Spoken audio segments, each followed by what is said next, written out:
Here I've got OnePlus 8, and let me show you how to locate IMEI and serial number on the following device. So you have two possibilities.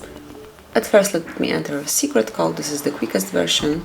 Just go to your phone dealer, keypad, and then enter *#06#. And that's it. As you can see here, you've got both IMEI numbers assigned to your device, to your OnePlus 8. Click on OK to go back. And now we will open unique numbers through the settings. So at first, let's open the list of all apps. Select the settings, pick About Phone, and here under Status you will be able to check both IMEI numbers and also serial number right here.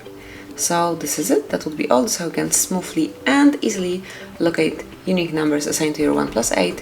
Thank you for watching, please subscribe our channel and leave the thumbs up.